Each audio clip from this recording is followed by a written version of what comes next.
Welcome back investors and traders.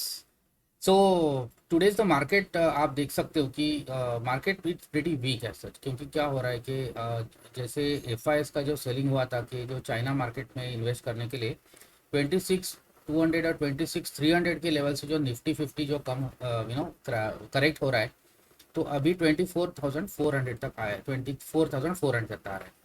तो ये Nifty ने काफ़ी अराउंड 2000 पॉइंट्स का करेक्शन दिया है। तो ये करेक्शन क्यों हुआ है? क्योंकि ये जो आपके जो एक तो वैल्यूएशन एक जगह पे है और आपके अर्निंग्स है। चलो आप दो देखो, दो रेल की पटरियाँ है। एक तो आपके अर्निंग्स है और आपके वैल्यूएशन है।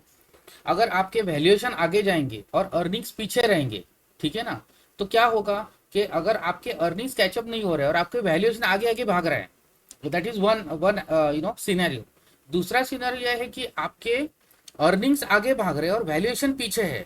तो ये दो चीज मार्केट में कैसे होती है कि दो एक्सट्रीम्स होते हैं। जैसे अगर आप देखोगे तो डीमार्ट का रिजल्ट है। डीमार्ट में क्या हुआ कि डीमार्ट के वैल्यूएशन है बहुत आगे भाग रहे थे, लेकिन वैल्यूएशन और जैसे अर्निंग्स बहुत पीछे थे। तो अगर आपको दोनों को साथ में चलना है, अगर दोनों को साथ में चल रहा है, तो दैट इज इक्विलिब्रियम मार्केट में।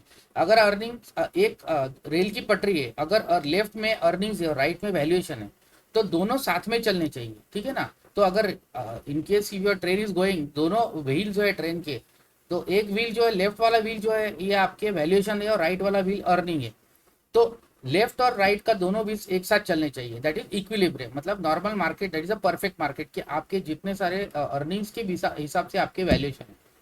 लेकिन कभी कभी क्या होता है कि लिक्विडिटी के कारण या वट एवर रीजन्स, अर्निंग्स आपके पीछे रह जाते हैं और वैल्यूएशन आगे बढ़ जाते हैं। तो वैल्यूएशन आगे आगे चले जाएंगे और अर्निंग्स पीछे रहेंगे, तो क्या होगा ट्रेन का? तो यही प्रॉब्लम हो गया है अभी। वैल्यू ट्रेन तो बराबर हो गई अभी। Hindustan Unilever another accident. H में भी ऐसे ही हुआ। एच में कैसे हुआ कि आपके वैल्यूएशन बहुत आगे थे, अर्निंग्स पीछे थी। सबको मार्केट को मालूम था कि कंज्यूमर स्पेंडिंग कम है, और लास्ट क्वार्टर जो था, जुलाई, अगस्त और सितंबर, ये क्वार्टर में प्रॉब्लम ये हुई कि ये क्वार्टर में मानसून, मतलब काफ़ी जगह पे फ्लडिंग हो गया, तो लोग घर से बाहर नहीं निकल पाए। And so it was a wash out quarter, आप बोल सकते हैं। ये सेकंड क्वार्टर जो है ये वॉश आउट क्वार्टर है। तो थर्ड और फोर्थ क्वार्टर जो फेस्टिव क्वार्टर है, दिवाली, क्रिसमस एक्सेट्रा, तो मार्केट इज एक्सपेक्टिंग कि दिवाली क्रिसमस में earnings will catch up with valuation. तो वैल्यूएशंस अभी भी ज़्यादा है और अर्निंग अभी भी पीछे है, तो आपको वैल्यूएशंस कम होने ही पड़ेंगे। मार्केट में वैल्यूएशन कम होना ही चाहिए। कोलगेट के रिजल्ट्स भी वीक थे, बजाज ऑटो के भी रिजल्ट्स में मैनेजमेंट ने बोला कि फेस्टिव सीजन जो बोल रहे हैं, तो फेस्टिव सीजन अच्छा आने वाला है। लेकिन फेस्टिव सीजन में कैसे हो रहा है कि एक्सपेक्टेशन से ग्रोथ आ नहीं रही। तो Bajaj auto has given muted guidance for festive season. तो अभी ऐसे हो रहा है मार्केट में कि लॉट ऑफ कंपनीज में जहाँ पे रिजल्ट आ रहे हैं, तो वो क्रैश हो रहे हैं। मतलब केपीआईटी आज का एक्सीडेंट है, केपीआईटी। तो that also cracked after the result, because management ने गाइडेंस थोड़ा कम दिया और मार्केट ने उसको पनिश किया। तो ये मार्केट में आपको एक सलाह है, जब तक आपके वैल्यूएशंस जो है, अर्निंग्स अर्निंग्स वैल्यूएशन को कैचअप करने चाहिए, या तो वैल्यूएशन कम होने चाहिए और अर्निंग्स को के साथ आने चाहिए।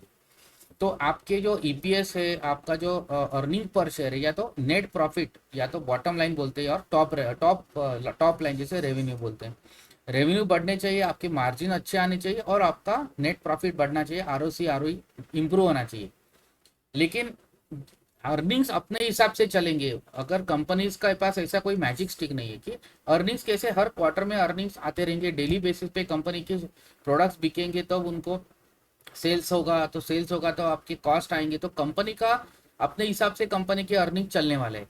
ओके, कोई कंपनी 20% पे ग्रोथ करेगी, कोई 30% पे करेगी, कोई 5% पे करेगी। Hindustan Unilever is growing at 2%, Asian pet will grow at minus, and all that thing will happen. Dixon technology will grow at 100%, amber enterprises will grow at 60-70%। तो ये सब होने वाला है मार्केट में। तो मार्केट में ऐसा है कि अभी आईटी सेक्टर में कोपर और परसिस्टेंट के रिजल्ट बढ़िया आए, तो कोपर परसिस्टेंट को मार्केट ने रिवॉर्ड किया, तो दे वेंट अप 10%। तो यही हो रहा है कि आपको जो भी स्टॉक लेने हैं, उसमें आपको देखना है कि अर्निंग्स और वैल्यूएशन दोनों साथ में होनी चाहिए। अगर आपके वैल्यूएशन आगे है और अर्निंग्स पीछे रह गए, तो आपको वो स्टॉक लेना नहीं है। आपको वैल्यूएशन को करेक्ट होने तक रुकना है। ट्रेंड के, अभी ट्रेंड की केस में देख सकते हैं Trent, it's into various apparel segment. Zudio is into apparel segment. फिर वेस्ट साइड है आपके, अदर स्टोर्स है।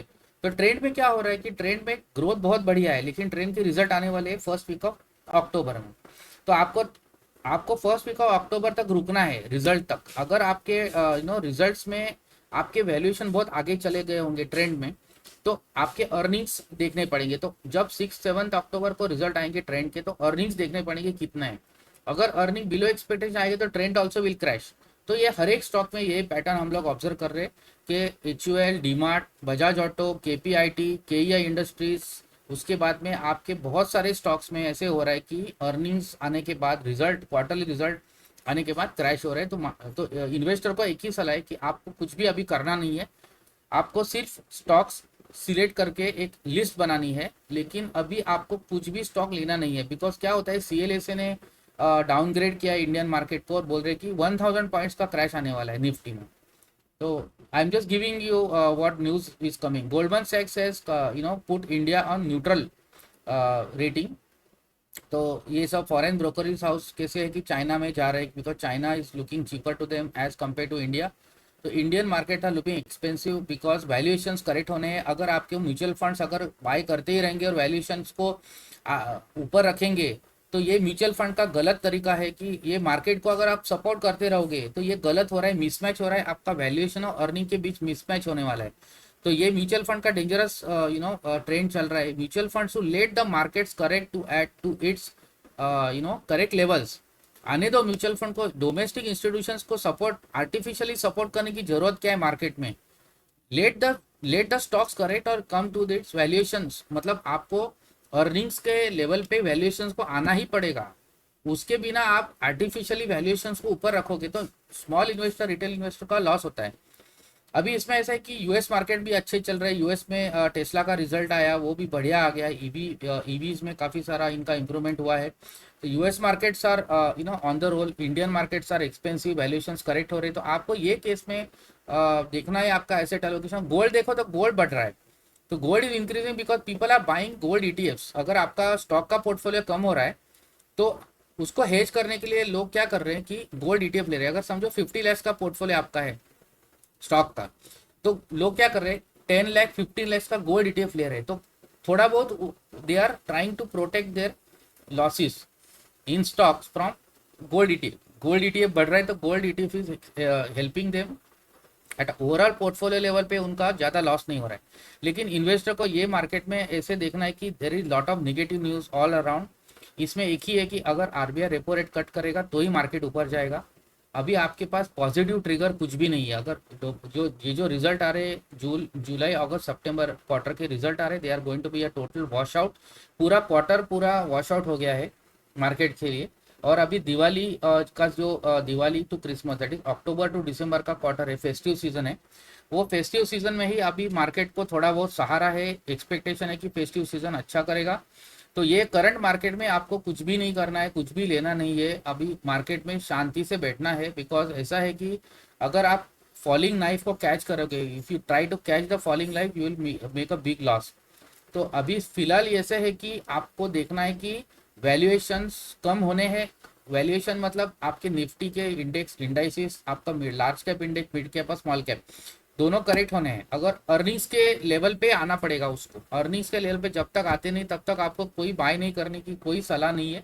आप अपने फाइनेंशियल एडवाइजर से बात कर सकते हो। Keep cash in the portfolio, cash का लेवल बढ़ाना पड़ेगा आपको पोर्टफोलियो में। अगर जो लोग म्यूचुअल फंड में इन्वेस्ट करते हैं तो वो कंटिन्यू करेंगे उनके SIPs। तो बिकॉज उसका एवरेजिंग SIP में कैसे होता है, आपको लोअर रेट में भी मिलेंगे स्टॉक्स, तो आपका एवरेजिंग होता है, ऑटोमेटिक एवरेजिंग होता है। तो SIP के लिए SIP कंटिन्यू कर सकते हैं आप। म्यूचुअल फंड के SIP you can continue because that will help you in the longer run. तो mutual fund SIPs continue. Direct stock investment is not recommended for individual investor. अगर आपके पास रिसर्च का capability है तो ही आप डायरेक्ट स्टॉक्स बाय करो, otherwise don't by any direct stock, क्योंकि इसमें बहुत बड़ा लॉस हो सकता है आपके पास। अगर आपको कुछ भी स्टॉक लेना है, अगर आपको बजाज ऑटो लेना है, या तो इन्फोसिस, या तो TCS, या तो आपको कुछ भी रेलवे का स्टॉक लेना है, या टीटागढ़ लेना है, या IRFC, कुछ भी लेना है, आपको मालूम है, या बिजनेस का, तो बिजनेस का थोड़ा बहुत ज्ञान होना चाहिए। Otherwise there is no point, just कोई टिप पे बाय कर लिया ये मार्केट में it's going to be really tough market going ahead next 3 months. मतलब दिसंबर के जो अर्निंग्स के रिजल्ट्स आएंगे उस तभी पता चलेगा कि आपका फेस्टिव सीजन कैसे है। तो अगर फेस्टिव सीजन वॉश आउट होता है तो ये मार्केट को कोई नहीं बचा सकता, भगवान भी नहीं बचा सकता। तो ये मार्केट में, स्टॉक मार्केट में अभी फिलहाल कोई रिकमेंडेशन नहीं है। You just have to wait and sit tight.